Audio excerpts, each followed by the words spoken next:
అందరికీ షలోం. ఈరోజు యోమ్ కిపూర్ అంటే ఏమిటి అనే దాని గురించి తెలుసుకుందాం. యోమ్ కిపూర్ అంటే ఇది హీబ్రూ పదం.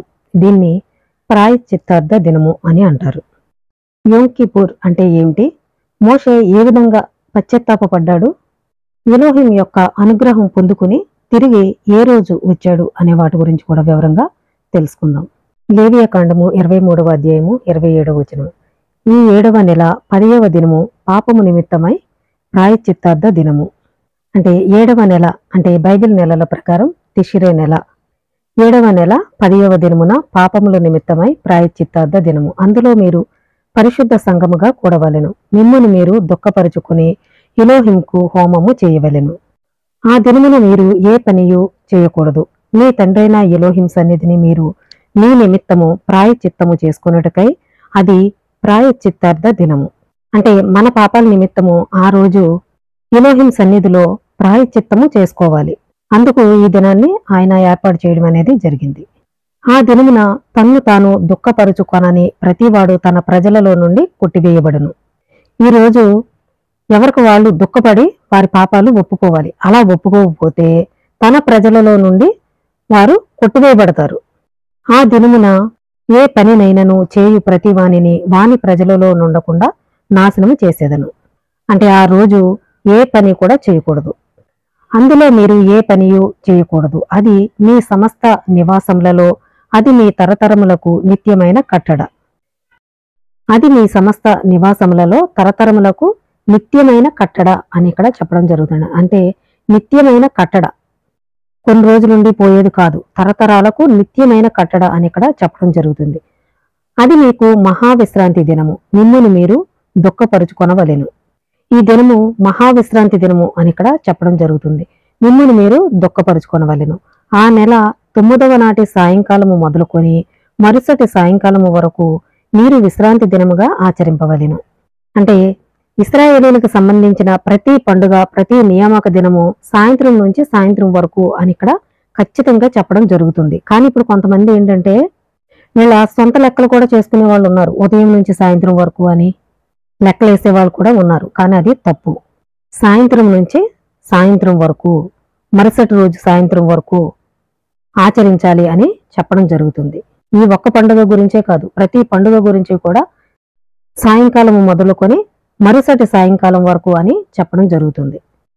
ఇంకా లేవియాకాండము 16వ అధ్యాయము 29వ వచనము. ఇది మీకు నిత్యమైన కట్టడ. ఇది నిత్యమైన కట్టడ అంట. స్వదేశులు గాని మీ మధ్య నుండు పరదేశులు గాని మీరందరూ 7వ నెల 10వ నాడు ఏ పనినైనను చేయక మిమ్మును మీరు దుఃఖపరుచుకొనవలెను. అంటే ఇక్కడ చాలా క్లియర్ గా చెప్పడం జరుగుతుంది. నిత్యమైన కట్టడ. స్వదేశులు కాని మీ మధ్య నుండు పరదేశులు కాని మీరందరూ కూడా 7వ నెల 10వ నాడు ఏ పని అయినను చేయక మిమ్మును మీరు దుఃఖపరుచుకొనవలెను అని చెప్తున్నారు. ఏలయనగా మీరు ఎలోహిం సన్నిధిని మీ సమస్త పాపముల నుండి పవిత్రులగునట్లు ఆ దినమున మిమ్మును పవిత్రపరచునట్లు మీ నిమిత్తము ప్రాయశ్చిత్తము చేయబడును. మన పాపాల నిమిత్తము ఆ రోజు ఏర్పాటు చేయడం అనేది జరిగింది.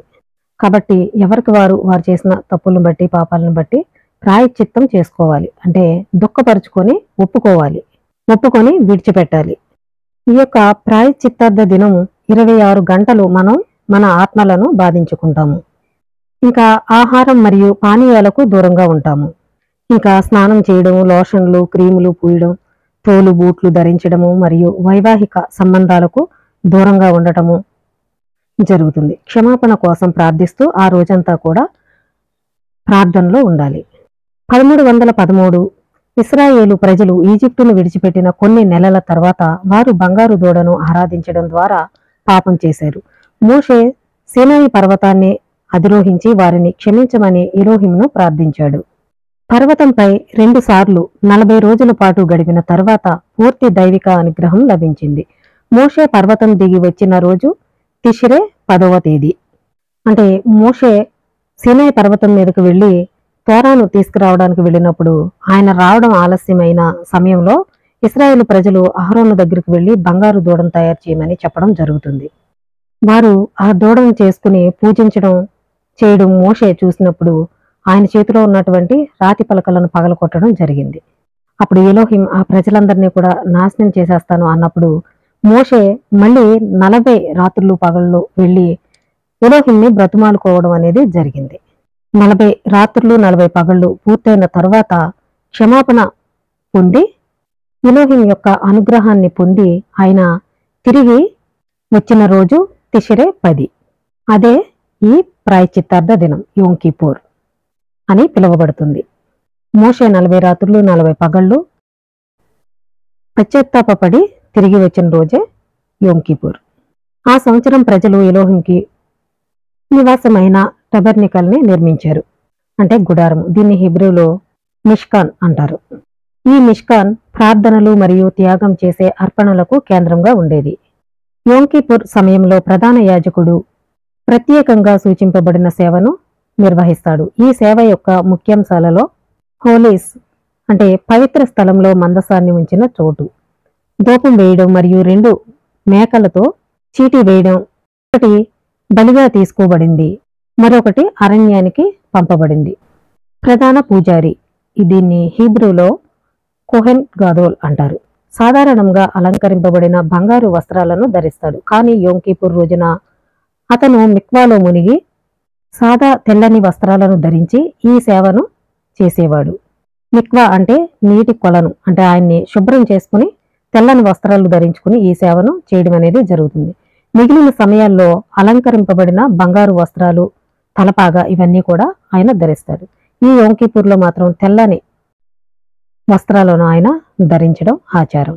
ఈ ఆచారం వందల సంవత్సరాలుగా కొనసాగింది. సొలొమోను నిర్మించిన యెరూషలేంలోని మొదటి ఆలయం మరియు ఎజ్రా నిర్మించిన 2వ ఆలయం అంతటా ప్రధాన యాజకుడు తన సేవను నిర్వహిస్తూ ఇశ్రాయేలీలందరికీ క్షమాపణ పొందే పవిత్ర దృశ్యాన్ని అనుభవించడానికి అన్ని ప్రాంతాల నుంచి యూదులు ఆలయంలో గుమిగూడేవారు.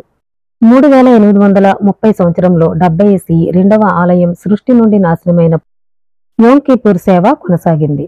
యెరూషలేంలో బలులను తీసుకువచ్చే ప్రధాన యాజకుడు బలి అర్పించే బదులు ప్రతి యూదుడు తన హృదయ ఆలయంలో యోమ్ కిపూర్ సేవను నిర్వహిస్తాడు. అంటే మందిరం ఉన్నప్పుడు ప్రధాన యాజకుడు బలులను అర్పించేవాడు. అయితే ఇప్పుడు మన హృదయ ఆలయంలోనే మనం బలి అర్పించడం అనేది జరుగుతుంది. అంటే మన ప్రార్థనల ద్వారా బలి ఇవ్వడం అనేది జరుగుతుంది. కాబట్టి ఈ యొక్క యోమ్ కిపూర్ రోజు ఉపవాసం ఉండి ప్రతి ఒక్కరూ పశ్చాత్తాపపడడం అనేది జరుగుతుంది. ఈరోజు సంతోషకరమైన విషయాలు మాట్లాడటం కానీ చూడటం కానీ ఎవరూ చేయరు. తినడం, త్రాగడం, వస్తువులు ధరించడం వీటన్నిటికీ కూడా చాలా దూరంగా ఉండటం అనేది జరుగుతుంది.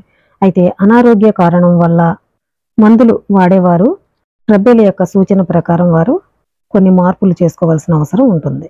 ఇలాంటి మరిన్ని విషయాలు మీరు తెలుసుకోవాలనుకుంటే నా ఛానల్ని సబ్స్క్రైబ్ చేయండి. అందరికీ షలోమ్.